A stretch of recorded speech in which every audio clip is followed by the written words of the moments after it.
What's up, everybody? I'm doing a surprise live today. So, if you're joining me live, welcome. This is your opportunity to ask me questions about your VA business. And if you're doing the rewatch, you can still ask me questions about your business in the comments, and I will get to all of them. I promise you. So, today's pretty exciting because I wanted to talk to you guys about the unpredictability of freelance income. So, little background. I was reading through Reddit as one does on a Thursday when you're slacking off and you don't wanna actually work. So I'm reading through Reddit, and I came across this Reddit thread, and it was basically all about how to handle the unpredictable changes in your income, and some people had really great insights that I actually screenshotted because I wanna share it with you. And I also wanna talk about whether I agree with their actions, whether I disagree, what I do to handle the kind of ups and downs of freelancing. Because let's be honest, if whether you're a virtual assistant or any kind of freelancer, there are moments where you are going to be banging. Your business is going to be popping and income is going to be high and your prosperity. Hey, Deborah, I'm so glad you could join. This was a surprise live. So thanks for joining. Um, so income can be going swimmingly. You can be in this super profitable months, and then you can have really low months, low engagement, clients leave for whatever reason. So freelancing can be a little unpredictable. So let's talk through some tips about how to manage the ups and downs. And so, as I mentioned, if you're just joining, I was looking at a Reddit thread this morning because I just didn't feel like working. And I'm so glad because this Reddit thread was full of gems. So, this is the person's question. How do you handle the emotional um, ups and downs, the mental ups and downs of income volatility? So, let's just start with a couple great tips that I think some people really nailed. This person, which I love, started with 1 month and they went to 6 months. My favorite thing about this comment is that I also think every freelancer needs to have an emergency fund. Rocket Red Countdown Liftoff. Hey, Lorraine, are you a Redditor as well? Because I certainly am. Um, I just realized that you did an emoji and that my YouTube actually wrote it down as Rocket Countdown Liftoff. That's hilarious. Um, But no, I think everybody needs to have an emergency fund. So when you're first starting as a VA or any kind of freelancer, it can be hard when you've just established a business. You can be like, "Damn, Aaron, I just started a business. How can I possibly have an emergency fund saved?" Here's what I did to build an emergency fund for myself, and feel free to laugh at me. When I first started, I had such little leeway back in 2012 to work with savings that I started something that I called the squirrel envelope system. I took a physical envelope and I kept it in my closet. And anytime I had extra change, like let's say I spent 10 bucks somewhere in cash and somebody gave me like $2 back or $5 back, I would put that loose dollar change into that envelope. Believe it or not, that was genuinely how I did my savings for the first year of freelancing was the envelope system. And because I did not allow myself to actually access the cash, it grew so freaking fast. I'm realizing now that maybe it meant that I had a shopping problem, but that's neither here nor there. The envelope system worked for me. Now, since then, I have moved to a digital envelope system. So, what I try to do for savings is squirrel away anything I possibly can. That's once my rent's paid, my utilities are paid, my bills are paid, etc. Groceries. I know where everything's going, income and expense wise. Hey, Brian. Hey, Zoe. Glad you guys could join. So once I have everything paid off, what I try to do is just even if it's $25, if it's $20, 50, whatever I can, I will move that into a separate bank account. So it might sound silly, but do start with aiming for a 1 month emergency fund. What that means is that you have 1 month worth of expenses to cover in case all your clients were to drop you at once. You would at least have 1 month, 30 days in which you know you can pay your bills, your rent, you have food, and it still gives you a little leeway to find clients. Personally, uh, I aim for a 6 month emergency fund these days. So if all my clients, like this person is saying, they took the words right out of my mouth. If all of my clients disappeared and I could not find anyone for 6 months, at least I know I would still have a roof over my head and food. So 6 months is my ideal. Other people, as you can see, this other Reddit user says a year is their ideal. I think it makes more sense to do what you can, save what you can, and save what makes sense for you and your bills. But an emergency fund is probably the best thing we can do as freelancers because you just don't know. You just don't know what's going to happen. Like remember 2020 when the pandemic happened, and I don't know about you guys, but I had quite a few clients have to drop my services because they themselves were terminated from their work contracts. So it was a little sticky for a while. And having that emergency fund mentally and emotionally floated me through some of those tougher periods of time. So I liked that tip a lot, quite a bit. The second tip I thought was really great is that this person says that they oversell their time by 20%. So I wanted to highlight this one too because this person does essentially what I do, but they just phrased it differently. So, what I think this person is saying by they oversell their time is that they charge a little bit more for the services that they're offering, or maybe they add a little more buffer time. So, let me tell you how I do this in my business and how it helps me kind of float those in between slow periods of work. When I tell clients that when clients come to hire me as a VA, I like to charge flat monthly fees. I don't do hourly. What I essentially do is I ask them how many clients of how many hours of service do you think you'll need per month, and we'll go back and forth, and we might come up with something for the first month. We'll be like, all right, let's try 40 hours of service a month. That's basically me saying I'm going to give them 10 hours of my time per week to assist with their needs. So I charge them a flat fee for that 40 hours based on my hourly rate. I take the 40 hours, I multiply it by my hourly rate, and I give them a chunk, an invoice that's like, here's $2,000 that you owe me, whatever it comes out to. I cannot do math on the fly. So I give them a chunk, a flat fee every month.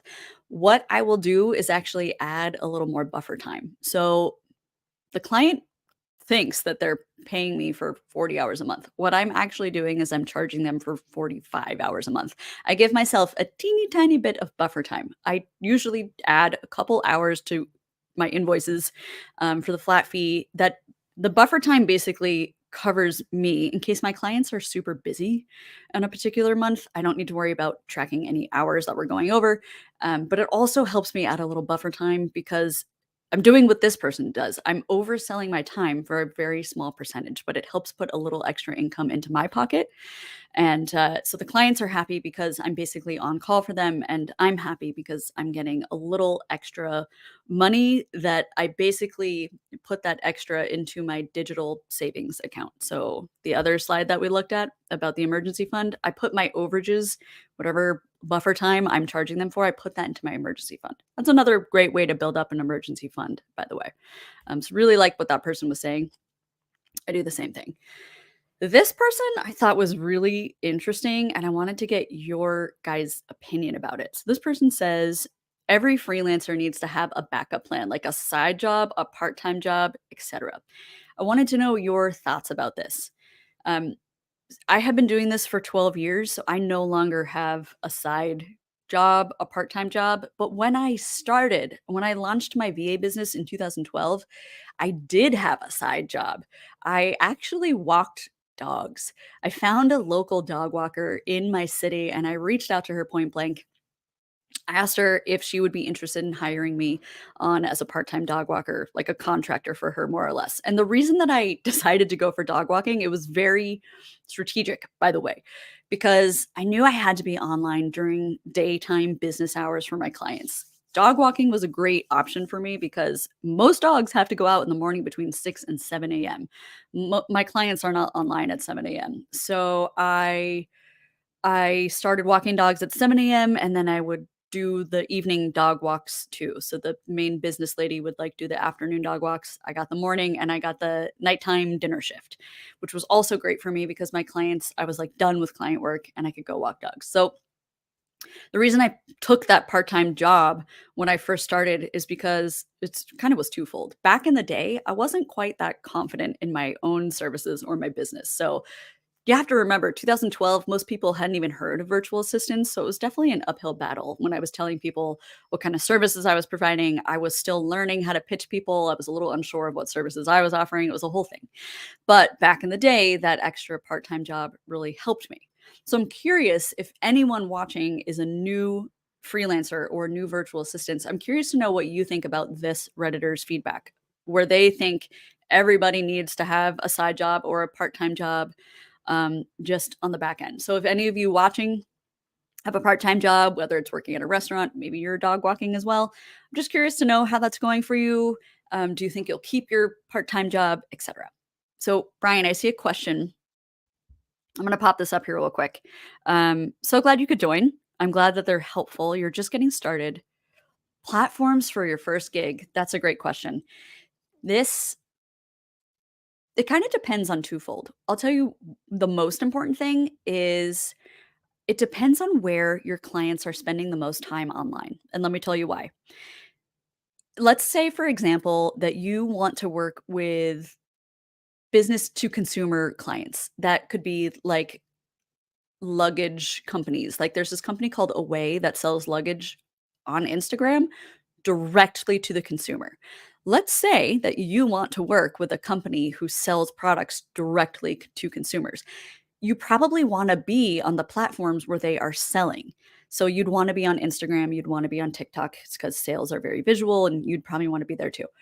On the flip side, if your ideal clients are C-suite executives, CEOs, COOs, CFOs, managers, if you know you wanna work in a corporate world or a tech world and you wanna work with startups and businesses, those people are not spending their time, the majority of their time on TikTok, on Instagram.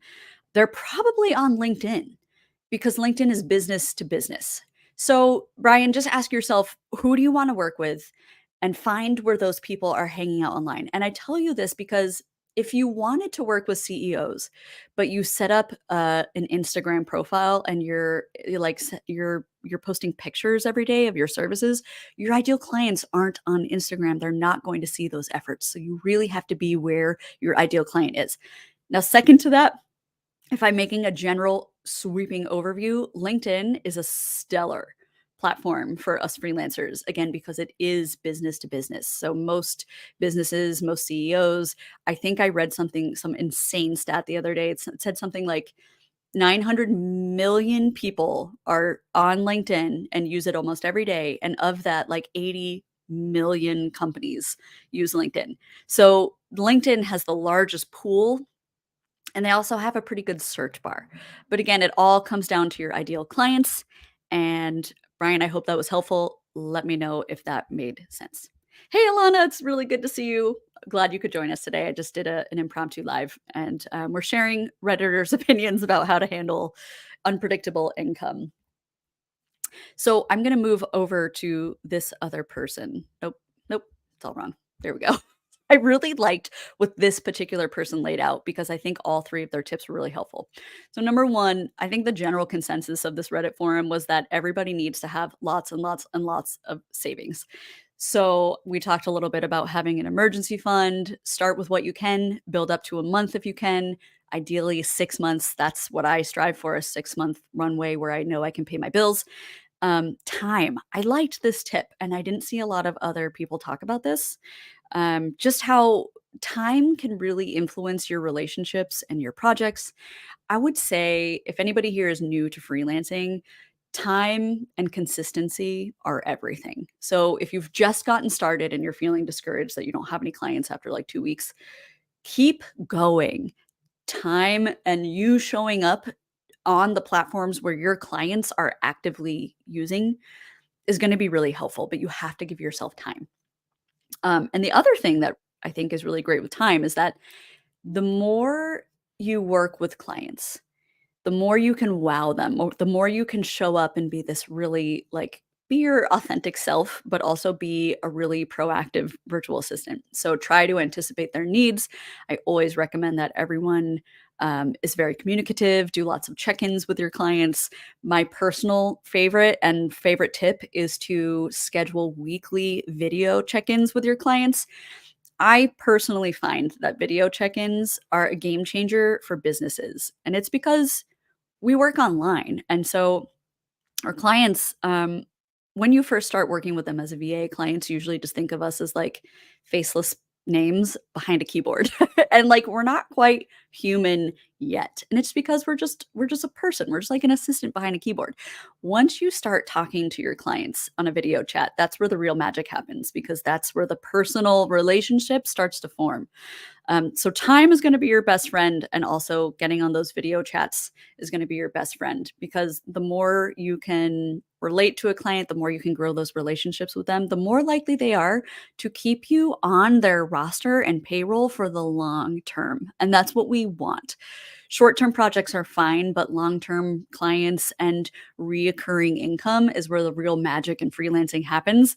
And it also helps you plan financially for your months ahead. But I love this number 3 that this person mentioned, reframing your slow periods of time.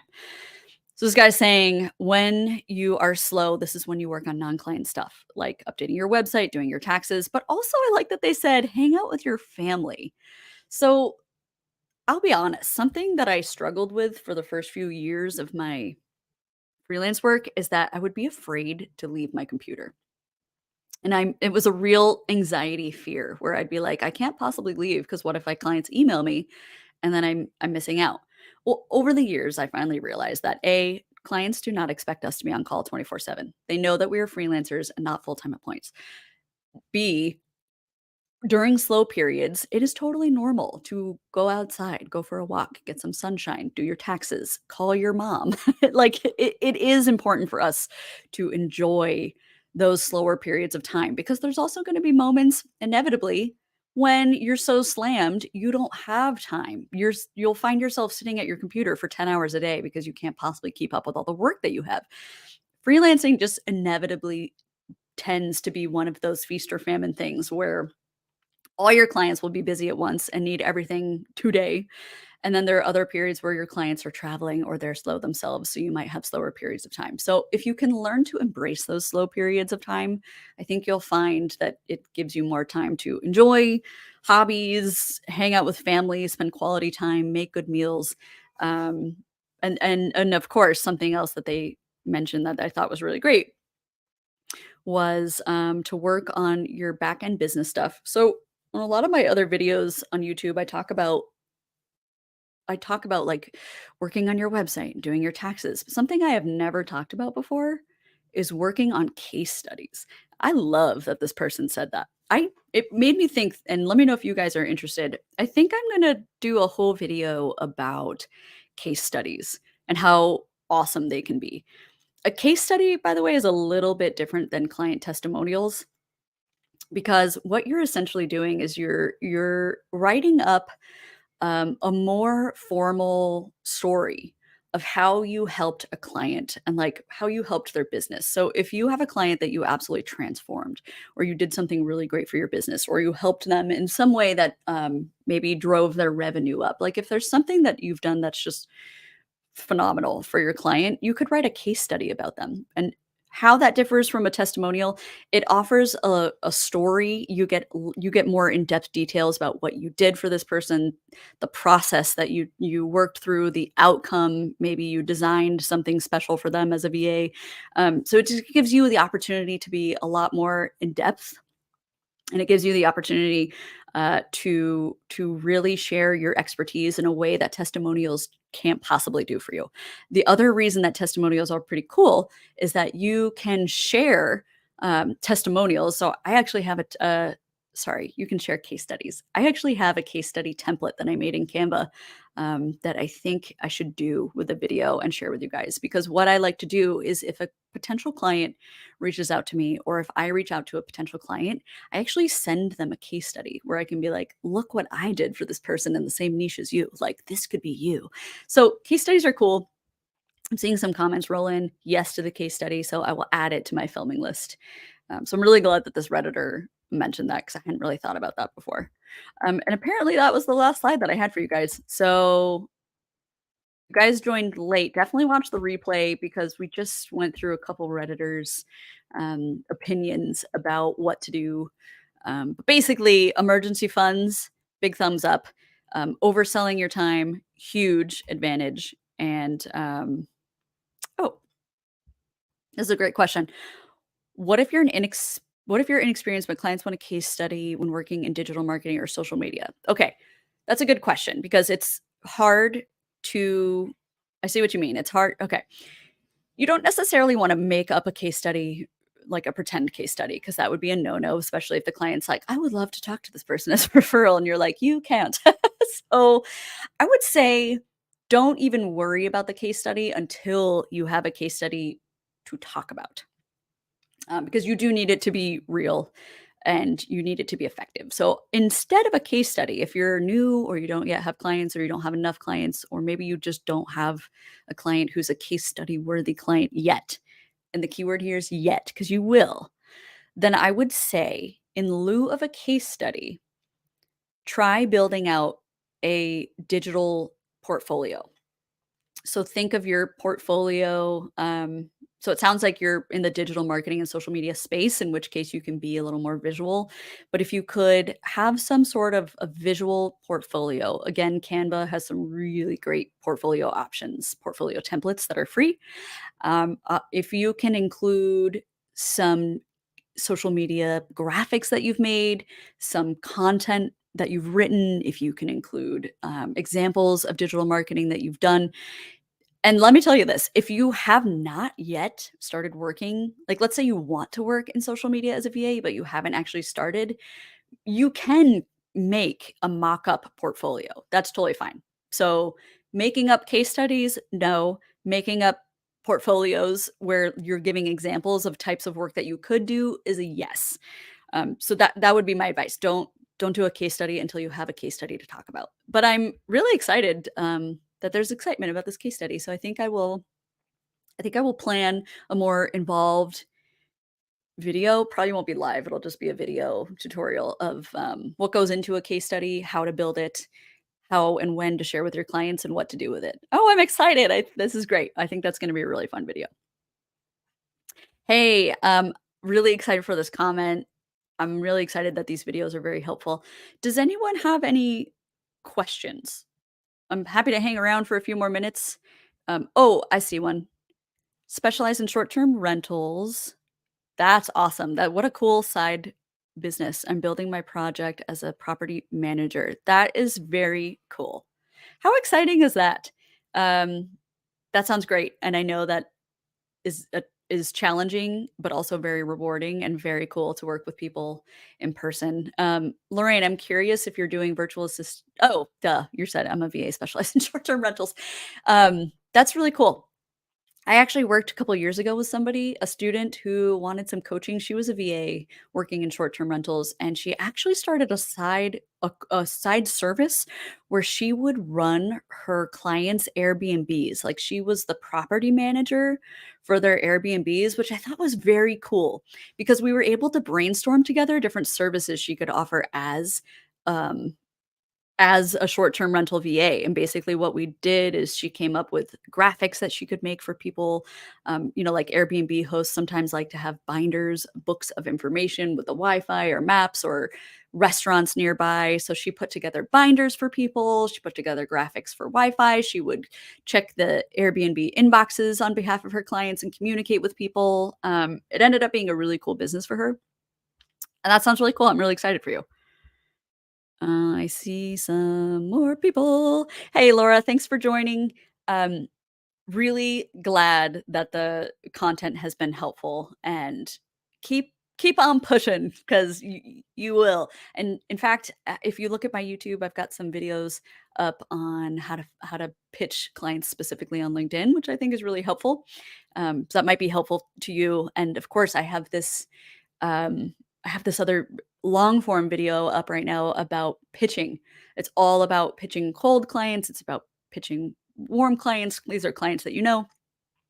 And if anybody is interested, on my personal website, erinbooth.com, I also have, um, oh, I've lost myself. There we are. I also have an entire course called the VA Blueprint that is dedicated to helping new VAs start, establish, pitch clients, etc., etc., etc. It's all there to help you get started. Um, Brian, you have great questions. Is it a good idea to have a personal domain to host your website? I would say generally yes. However, if you are tight on funds or it just is not the right time for you, you can absolutely run a VA business using LinkedIn. Um, a lot of people find this shocking, but I did not have a website for my VA business for the first 8 years of my business, which is shocking. Even when I say that out loud, I'm like, "Dang." So what I did instead of having a website and having, a personal domain is for many years I just used and utilized my LinkedIn profile. So I made sure that my profile was set up in a way that would hopefully attract my ideal clients. And I did that through coming up with a very specific headline, a title. LinkedIn, if you're unaware, is a very keyword rich platform.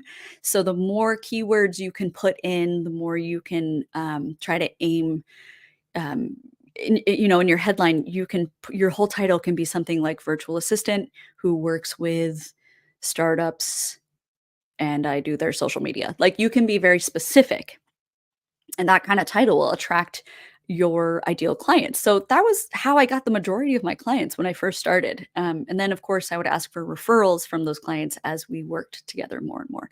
So you don't necessarily need a website, especially when you're getting started. Most people, when you're a brand new VA, don't know who you are yet. So it's not like anyone's going to be Googling your name, if that makes sense. But having said that, if you were established, if you have one or two clients and you're feeling really good about your services and you want to have a more formal landing page, absolutely look into a customized URL. I would love to hear in the comments what you guys are using for URLs and websites because I'm not gonna say I'm cheap, I just like to save as much money as possible. So, I use a website called Card, Carrd. It's called card.com. It is $20 a year. I use it because it is the cheapest website builder I have found yet. And also, I linked Card with Namecheap. So I bought my URL, which is my name, erinbooth.com. I bought it for $10 a year. So collectively, my website and my URL only cost me $30 a year, which is why I'm sticking with it because it's so gosh darn cheap. I'm seeing some other awesome suggestions up here. Squarespace is awesome. My wife uses Squarespace actually. Hers is tanyasuarez.com. By the way, little shout out to my wife. She is an English coach for non-native speakers in the business world, and she has a million followers on Instagram because she's just like if you are looking for like accent stuff or speech stuff, she has unbelievable content. So that was my push to her, but she uses Squarespace and she really likes it. I'm not going to lie, Squarespace really confuses me. So I can use it. It's just it takes me longer to figure out than I would like to admit. Oh, sorry. Yes, wow, sorry, that was the wrong comment. Wix is great too. I used to use Wix back in the day. In fact, when I first launched my website, Wix was the website that I was using, and I also used the free plan, which is great. It's so great. If you are somebody who, again, you're trying to save money and keep your overhead low, Wix.com is also a great option because you can use their free templates. The only difference is that they keep their branding on the bottom of the site, so it'll say Wix.com. And honestly, like, who cares about branding? Branding is great. Yeah, I let me know what you think about Card. I really like it. It's so inexpensive. It's a easy drag and drop and their customer service is actually pretty great. I had a question about something and I think it's just one man that like runs the whole service and he always answers my questions really quickly. So I really like them. They've been around for over a decade, so I do feel comfortable saying that they're not going anywhere. But for anyone who's just joining in, if you don't want a website at the moment, um, LinkedIn, a really strong LinkedIn platform profile can be an absolute win for your business. And best of all, it's free. Okay, I'm seeing. Oh, I bought mine from Namecheap. That's the whole name, namecheap.com. So my domain costs $9.99.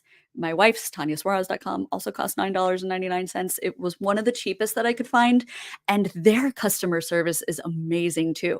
In fact, I had some problems just earlier in the week with one of my newsletter services. I couldn't get something to work correctly, and Namecheap has a live chat, so they really helped me. Um, they helped me a lot. Oh, yeah. I think Card is global, but as I'm saying that, I could very well be wrong. So keep me informed, and thank you for bringing that to my attention that might be the case. Oh, I'm excited. We have so many people from all over the world joining today for my impromptu live. So again, if you guys are just joining in, for the first 15 minutes, we talked about how to handle some unpredictable income. A couple tips there for how you can manage the ebbs and flows of income yourselves. And I'm here for a few more minutes. So if anybody else has questions about their VA business, or you want to share, you know what, it doesn't even have to be questions. If you want to share any recent wins in your own business, have you landed any recent clients? Are you just starting your journey? Are you gearing up to pitch people? Um, Really excited to see what you guys are working on in your businesses. Yeah, I'm excited. I think I'm gonna start doing these lives, impromptu lives more often, because I one of my favorite things to do is to talk to other VAs, and since we're all virtual, it's so hard to actually have conversations with the community. So, oh, yeah, let's do more lives. I'm seeing some yeses. Oh, that reminds me, somebody asked a question. I saw it. Here we go. Can you create a video on creating a welcome packet? Yes, I can. I I actually this is gonna sound silly. I do not have a formal welcome packet for my clients. I do have an onboarding process. That's just like what I call it, the onboarding process, but it is very simple. And let me tell you why I ditched the long packets. So when I first got started as a VA, I saw other people doing like 10-page ebook packets, and I thought I should do that too. So I did. I spent a ton of time making all this stuff in this really pretty fancy ebook where it was like, welcome, I'm so excited. Here's my workflow, blah, blah, blah. It was really long. Um, Here's what I found. I would send it to clients and they wouldn't read it. And they would ask me the same questions that I had in the packet. Upon further introspection, I realized that clients are really busy people and didn't necessarily have the time or interest in reading a 10 to 20 page PDF packet that I was sending to them, which makes sense. I realized that as a VA, if I had sent them an ebook, like a really long ebook, it was basically like me sending them homework and they didn't like it. And after I was like, "Oh, I'm creating more work for my client before we even start working together." So I scrapped the welcome packet altogether. Here's how I welcome clients now. We we we you know, whether they come to me or whether I pitch them, we have a conversation. We get on the phone or a video chat. We converse about their business, their goals, what they're struggling with, how I can help them, etc. If we both decide to move forward together, what I'll do is I will send them a contract. That's the first and most important thing anyone can ever do is send them a contract that basically aligns what you two have agreed upon. So my contracts are not complicated, but they do lay out everything we talked about in terms of services, how much I'm going to get paid, when I'm going to get paid, et cetera, et cetera. If you want more information about contracts, my YouTube channel has videos about contracts that are really helpful. But that's neither here nor there. So we sign the contract, and then I get on a phone call with them and I ask them questions about their personal life and their business that I need them to answer so I can do my job. So I no longer ask them to fill out information because it usually just means that I end up waiting like weeks for them to fill out details. So we get on a phone call, I do it in 15 minutes, we knock it out where I'm literally like, I need these details to do my job. So I'm like, what's your home address? What's your phone number? What are your personal emails? Are you married? What's your anniversary? When's your birthday? I need date of birth so I can book their tickets. What are their work preferences? What time do they take calls? What time do they stop taking calls? What time do they stop taking meetings? We talk about flight preferences. What are their preferred airlines? Where do they like to sit? Do they prefer window seats or do they have frequent flyer miles? Like I ask them all these questions and we knock it out in a few minutes. And that way, if they're like, it's day 2 and they're like, "Book me a flight," I have their date of birth, I have their credit card details, I have their flight preferences, I know what airline they like to fly on, and we're ready to go. Oof, that was a long-winded thing to say. I don't necessarily have a welcome packet. So, which is why I don't have a video about a welcome packet because I don't necessarily think it works for all types of clients. Now, having said that, if you are the type of person who's like, "I don't really care what you say, I would like to have a welcome packet," then I would recommend that it be a simple Canva document. Canva is great because you can have free templates. Now, try to keep it to 1 to 2 pages.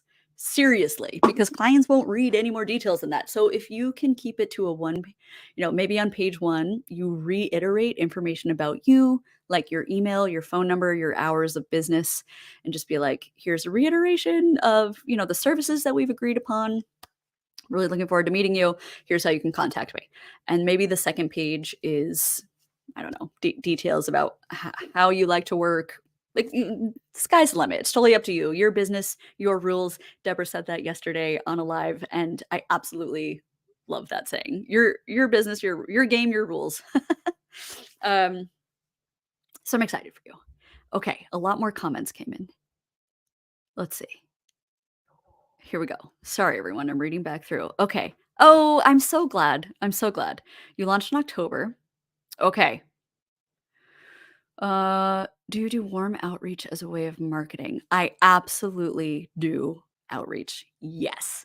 So it clients do reach out to you, particularly if you have a really good LinkedIn profile or some sort of social profile and you're like consistently showing up somewhere. But I think it makes more sense for new VAs to be more aggressive when it comes to okay, so for you, I've mentioned this before, on my YouTube channel, look under the search. I said this yesterday, it's that silly magnifying glass. I did not know what the name of that icon was. It is the search function.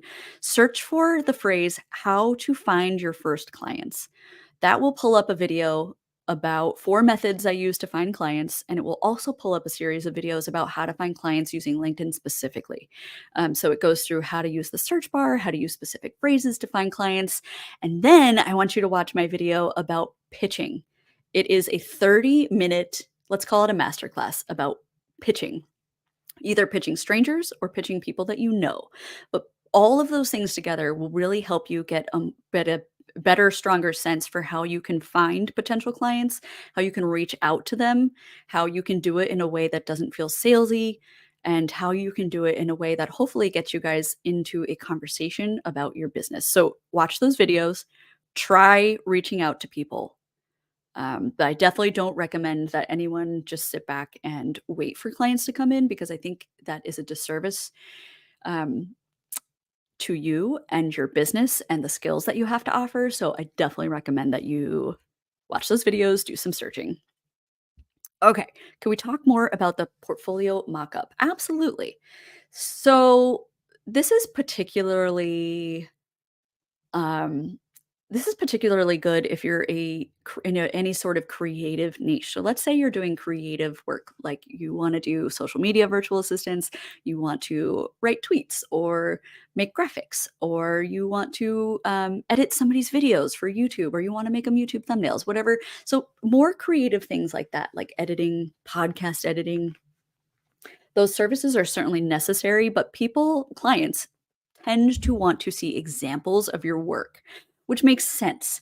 Like, I have people pitch me to do my YouTube thumbnails, but if they don't show me an example of their work, I don't really know if it's like my vibe or if they like have captured my personality or color scheme or fonts or whatever.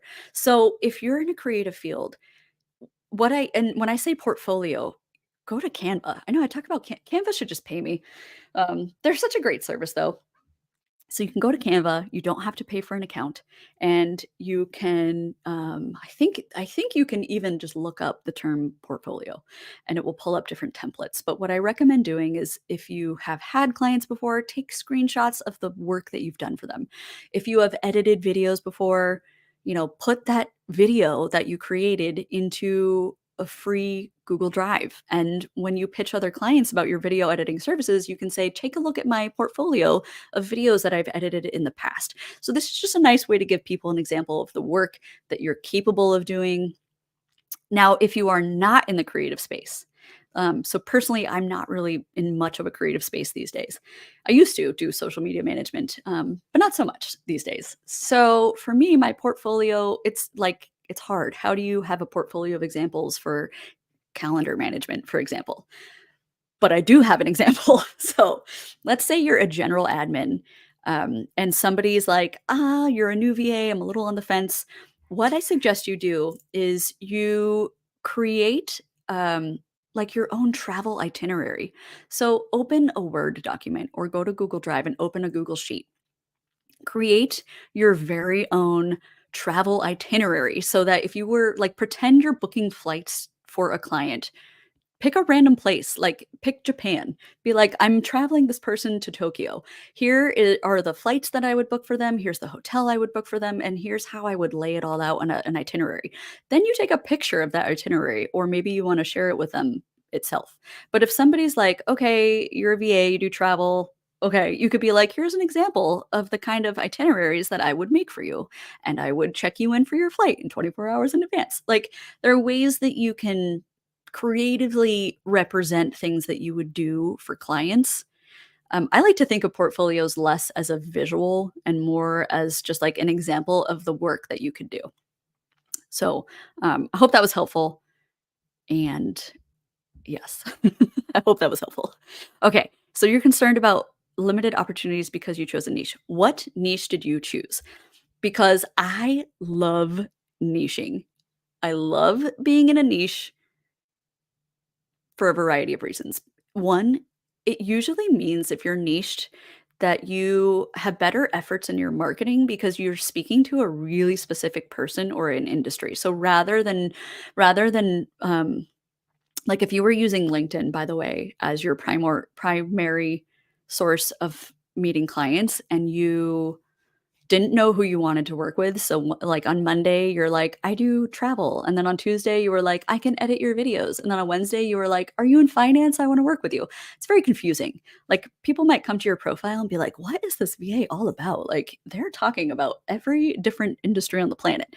So, sometimes niching can be beneficial because if you just have one specific niche, like for you, I think, Lorraine, you're the real estate, like for you, you really could do your marketing very specifically to people who own multiple homes or Airbnb hosts or VRBO hosts or other hosts of other rental services that are out there. So you could get very specific, which in theory will help you connect to clients much faster. But having said that, many VAs do have a lot of success as general VAs who like don't have a niche yet, and you can still so I'm curious, Lorraine, to hear your thoughts if you're still watching about why you feel limited, because maybe we can help you work through that. I'm excited. There's so many comments. Thanks everyone for joining.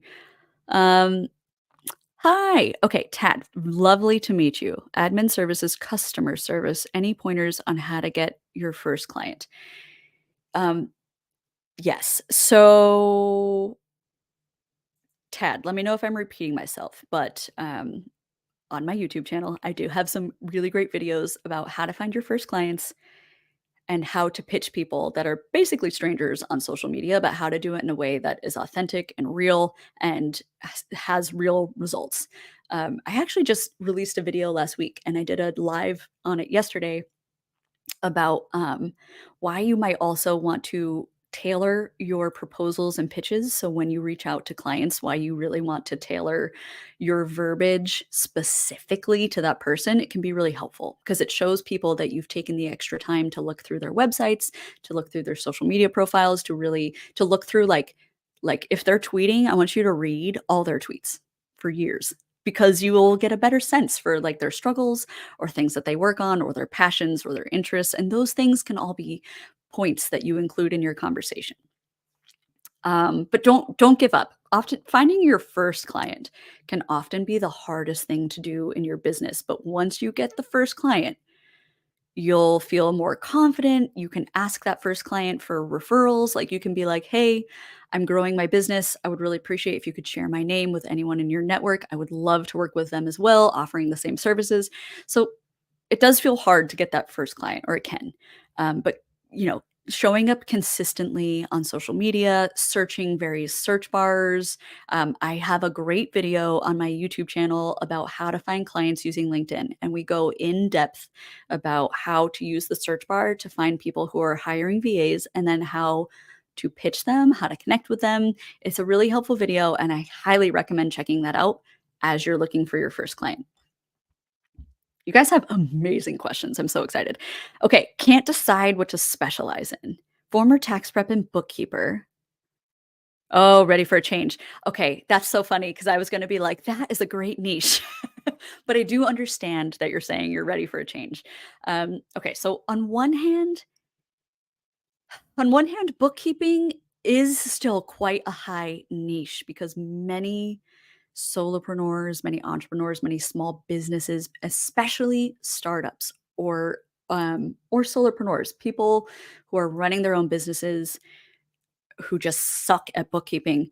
I am describing myself. I have an accountant too because I'm really bad at bookkeeping and I just don't like it. So it is a popular niche. Now, having said that, if you are ready for a change, I don't necessarily have enough information about other skills or services that you're interested in or can offer, so I don't feel comfortable being like, "Try this." But what I will say is that many people start as a general virtual assistants, meaning they offer a wide variety of admin services. They tend to be services like managing calendars, booking appointments, booking travel, managing inboxes, maybe digital organization, and so on and so forth. What you can do is try working as a general VA and see if you find a skill or a service that you're just like, wow, this is interesting. I never knew I could do this. I'll give you an example. When I first started working as a VA, I thought that my ideal niche would be with the entertainment industry because I used to work on films a lifetime ago. So I thought that made sense for me to jump from movies to working as a VA with people who still work in movies. And I realized that I hated it. I wanted to change. Those were not the clients I wanted to work with. So I widened my net and I was like, I will work with any industry to see if I can get a better feel for who I like to work with. I ended up connecting with somebody in the venture capitalism world. So he was very small. He was like a team of two. They were VCs. They would, raise money and invest in companies and people. So I ended up working with him first as their general admin. So I was doing their travel. I was doing their expense reporting. I was doing their calendar. But the more I worked with this person, the more I realized that I was also interested in doing more stuff with VCs. And so I just told them after a few months, I was like, you know what? Like, I've really enjoyed working with you guys. And I think I can take over your research and due diligence for people that you're trying to pitch, which they loved. So essentially, what I ended up doing was upselling my services. I went from a general VA to a more specialized VA, in that I could now be like, hey, if you have other venture capitalists that you like to work with, recommend me. I would love to do research for them on the people that you're thinking about pitching. So that was a niche that I ended up working in for a few years. I worked with venture capitalists and wealth managers, doing a lot of research for them, and I loved it. But I only got to that specialization because I cast a wide net and then was able to experiment and explore. And I ended up working with clients in a field that I never even thought of or considered working with before. So that would be That would be my tip. Okay. You guys are awesome. You have such great comments. Love Canva. Okay, here's a good one. What is your opinion about requesting 50% down? That is totally up to you. That's kind of a non-answer, but it's your business, it's your rules. It's not atypical. Personally, I don't do that. So, as a VA, as you are a business owner, you have the opportunity to get paid in the ways that work best for you. So, I have met VAs that get paid totally upfront. As an example, they'll be like, I do not start working until a client buys, like prepays. Maybe they buy a package of 20 hours for a month for $1,000. They get that $1,000 and they start working. I get paid in arrears. That means I get paid after I complete the work. Why do I do that for my business? I really don't know. It was just how what I started to do back in 2012 when I launched. I told clients, let's work together for the month, and then I will send you an invoice based on how much I worked for you. And I've basically done that ever since. So I work for the month, then I send an invoice and I get paid for the month that just passed. So that's just my preferred way of working. Now, having said that, I do know people that do 50% upfront and 50% after the fact. The only reason I would ever consider doing that for me personally, this is just for my business, is if I was doing creative work. If I were, if I were creating a video, that happened to me once back in the day. I made a video for one of my first clients and he ended up hating it, and we had a fight about whether I was gonna get paid or not after all that work I did. So, it made me realize a few things. It made me realize, 1, I did not enjoy creative work for clients. 2, it made me realize if I were to do creative work like video editing, podcast editing, any kind of audio work, any graphics, any blog writing, if I were to do anything where I was creating custom content, then yes, I would require 50% payment up front so I could get started, and 50% payment upon completion to make sure that the client feels happy and supported. And once we get to a place where they feel like the creative assets are good, then they could pay me for the rest of it. So that is my opinion. Now, having said that, that's just my opinion. We're all business owners in this fabulous world, so you get to decide whatever works best for you. And something else I'll say about payments is that whatever you decide to do for your business today, you don't need to do it forever. Things change. I pivot in my business. I make changes to my business constantly, all the time. So if you find that people are hesitant to pay you upfront, change it. You don't have to keep that forever. Nothing in your business that you decide today is set in stone. So I just want you to keep in mind that you can absolutely play around with payments and figure out what works for you and what doesn't work for you. Okay, Maria, this is an awesome comment. I apologize to everyone. It's going to take me a nanosecond to read this. Setting up my VA business, what services I should sell as a package. I'm working a full-time job. Okay. Oh, yes. Okay. Okay. Core services are design. Oh, LinkedIn optimization. That's a great one. Lead generation. That's a great skill. Multilingual customer service. Oh, that's exciting. And WordPress up. Okay, you have a lot of great skills. So I would say you're veering more towards the creative as well. So customer actually, this is really interesting because you're kind of straddling both creative and admin. You also are mentioning a few different niches. I have met people who niche in lead generation. I've met people who niche completely in customer service. This is a tough one. This is particularly tough because you're working full time. So let's talk this through. Maria, how much time do you realistically have to work with your clients? I ask you this question because if you are working a full-time job and you only have time in the evening, let's say, or weekends, but let's just say you only have time in the night. So you come home from work and now you're doing virtual assistant stuff from like 6 to 9. That kind of limits you in terms of what you can offer.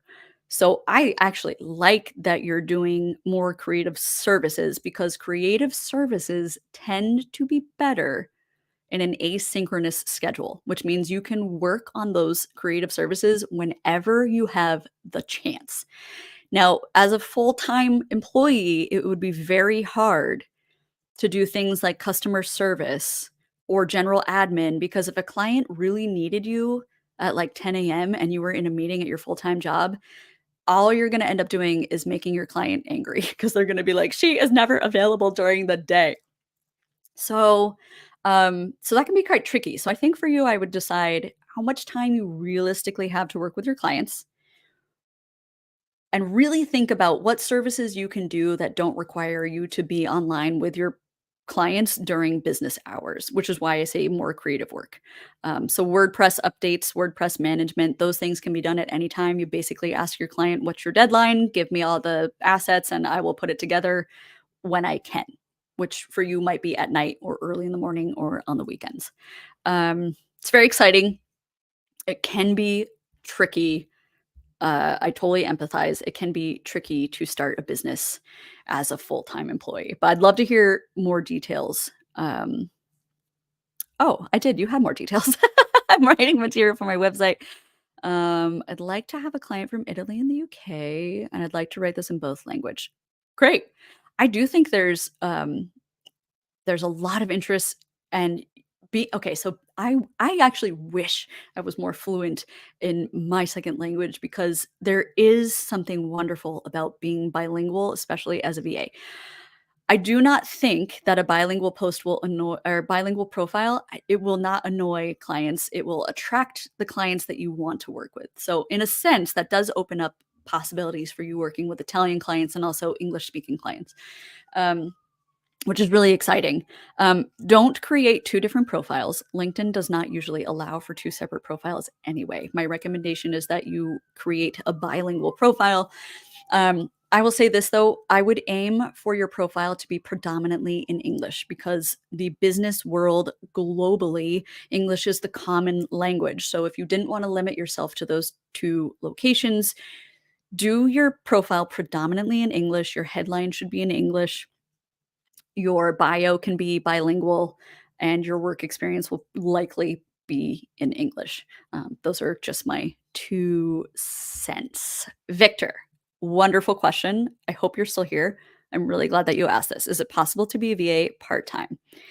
Um, yes, it is possible, but just as I was saying to Maria, it can be challenging. So, especially if you're in college, more power to you. I did not have the drive or dedication to work this much in college. So, I would say for you, yes, it is possible. Here's what you could do. You could do your college classes in the morning. And if you have afternoons and evenings free, what I would do is on your mobile phone, check your emails in the morning. See if any client requests have come in. And if they're sending you tasks in the morning, it's perfectly reasonable to say, I received your task and I will turn it back into you before the end of the day or by tomorrow. Perfectly, perfectly reasonable to say, received, and I will work on this later in the afternoon. As long as they know that you've seen their task and you've acknowledged it, that's A plus. Now, the second part of that is as a student or for anyone watching here who's working part time, what you never want to do is grow too quickly. You never want to find too many VA clients too fast because you have to get a sense for how busy your clients are going to be or how fast you're going to be as a VA or what your workflow is. So, what I recommend doing for any part timers, any college students watching is aim to find one client first, just one, and wait a few weeks, if not months, to get a better sense for how fast do you actually complete tasks? How often is this person actually sending you work? Once you have a better gauge of the workflow and you're like, "Hey, I'm going to college, I have a full-time client and I still have room for more work," then you can look for your second client. You don't want to ever grow too fast if you cannot dedicate full time to being a virtual assistant, because if let's just say by like sheer awesomeness and amazingness that you pitch 5 people and all 5 people are like, you're hired. Imagine if you had a full time job or you were working in college and then all 5 people were like, I need this now, I need this now, I need this now. Um, and you just can't get to it because you just can't.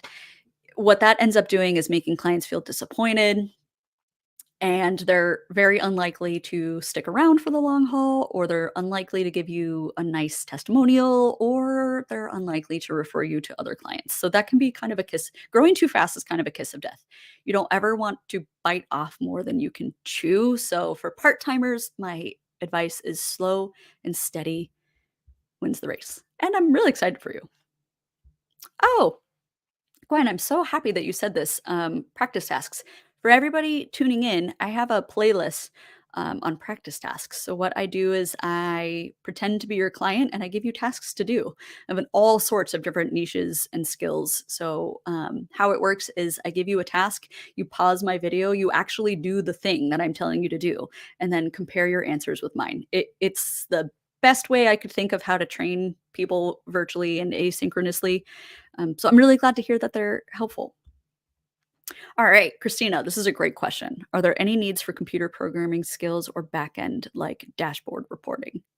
Yeah, that's awesome. I actually think that that makes you an extremely specialized virtual assistant because I have yet to meet somebody who's good with data or dashboard building. In fact, the people I know who build dashboards are working full time in those industries. So that's very interesting to me. I'm really going to have to think about that. Just because I haven't seen it doesn't mean it is a niche that is needed or exists. However, I'm wondering if you simply market yourself less as a VA and more as a freelance dashboard creator. That's a tricky one. I'm really gonna have to think about that, to be honest. I You've stumped me. You totally stumped me. I haven't met anyone yet who does that as a niche. I also haven't really seen any clients who are seeking virtual assistants ask for those services specifically because I find most clients, when they're thinking about a VA, it tends to be in the general sphere where they're like, I just need to get a lot of this admin off my plate. It can veer into more specialized stuff, but that's a tricky one because your computer programming and dashboards are so specialized that you might be able to make more money if you marketed yourself as a dashboard specialist or a data specialist or a programmer, um, a freelance programmer, more so than if you were like, I'm a VA with programming skills. Having said that, I would like you to send me an email. My email address is support. I think I can actually type this in. This is my email, and I would like you to email me because I don't know if you guys can see that support@erinbooth.com because I would like to think through this with you and give you a more informed answer than I'm prepared to give you right now. um, doo-doo-ba-doo. Okay, Maria, you've got 5 to 10. Yeah, gosh, you guys have some really great comments. Yes, good. You guys are seeing my email. This is a great question. Christian, great question. More examples of async work. What skills would you zero in on for an absolute beginner? Oh, I'm so glad. I was laughing at the classroom comment. So, asynchronous work is my favorite work. It tends to be less business admin. The things that are hard to do asynchronously are calendar stuff. So if you have a client who's like, I need you to manage my calendar and make sure I'm not missing meetings or double booked, that's very hard to do asynchronously. So don't even go down that route because things change so fast every day in on calendars and in businesses. Travel can be hit or miss. Sometimes it's can be a little time sensitive. I tend to say creative stuff tends to be better doing so. um, I'll just start throwing out some examples of async stuff, and if anyone watching has anything to add to async, definitely add to it. But a kind of interesting niche that you can do asynchronously is community management. So let's say you wanted to work with somebody who runs a coaching business or somebody who runs courses, or somebody who has a community as part of their business where they have to like go in and answer questions and monitor things and make sure no one's missing anything. Because community management can basically be done at any time. So that's a good one. Things like podcast management is still pretty big. So people are really into podcasting. If you have a client who's doing a lot of podcasts or videos, maybe you pitch a client who's a YouTuber, video editing, audio editing, podcast management, graphic design, even setting up social media can be done asynchronously, because you can set up graphics, you can schedule, you can write and schedule posts at any time. All that stuff can be done asynchronously. So I would say basically, if you work with CEOs or businesses, that can be very hard to do async. They tend to like to have 2 people online with them while they're in the office, but that's not even always the case too. I actually work with 2 solopreneurs right now who run their own businesses, and they're pretty async too. Like, they'll send me things to do, and nothing needs to be done, like, in the moment. But I would say just to veer more on the creative side if you wanna be fully asynchronous. Does anybody else have any questions? You guys have asked really fabulous questions. And to anybody putting comments in, by the way, who is just feeling like you're not sure where to go. Oh, great question. Okay. Oh, I have so much to say about this, Laura. Okay. Okay. Okay. Here are my thoughts on education. On one hand, this is a hard niche. So I have a student who wanted to work with teachers and education, and we had a real heart to heart about it one on one, because there are some niches that pay better than others. It is just a hard fact that we all have to accept. And education tends to be one of those niches that does not usually have a lot of money to pay assistants. So, just as a story, this particular student was trying to work with teachers. Come to find out, teachers don't have a lot of cash lying around to pay for lots of hours. So, she was finding that even though people needed virtual assistants, it was hard to work with teachers because they just didn't have a lot of money to pay her and couldn't hire her for many hours. So, she ended up pivoting. Totally fair. Having said that, there are interesting pockets in education that do tend to have a little more money. Those tend to be, successful small businesses in ed tech. Ed tech stands for ed tech. I think ed tech is a really unique industry because it kind of marries the technology with education. So, I'll give you an example. There's a couple that I met many years ago that had an ed tech business called Bright Bites. Basically, what this business did is it was back end business. It was a dashboard. Oh my god! So the person who said dashboards, Christina. I don't know why I didn't think about this. But Bright Bites was a company who sold dashboards to schools, like elementary and middle schools around the United States. And so schools would pay for the dashboard, and then they would need somebody to teach them how to use it. So theoretically, a company like Bright Bites, which is an ed tech, they had a team of freelancers and contractors that they hired. So not a full-time team, but a lot of different contractors. You could very easily pitch your services as a virtual assistant to an ed tech service like that because you are familiar with education, you're familiar with the system. So that could be an option. I don't know if I'm saying anything that sounds interesting or doable, but Laura, I would suggest that you do some real heavy research. So hop on YouTube, hop on LinkedIn, hop on any platform, Facebook, Twitter, type in edtech, type in full phrases, anything you could think of that might help you see what kind of companies or opportunities are out there. Deborah, so happy that you joined us. Thanks again. I'm talking your ears off. um, Yes, this is a great this is a great suggestion, actually. You can do lesson plans. I do know teachers that will hire out for lessons plan. However, I do agree, limited opportunities, small target audience, and limited income for sure. Um, yeah, yeah. I would say ed tech tends to have more money.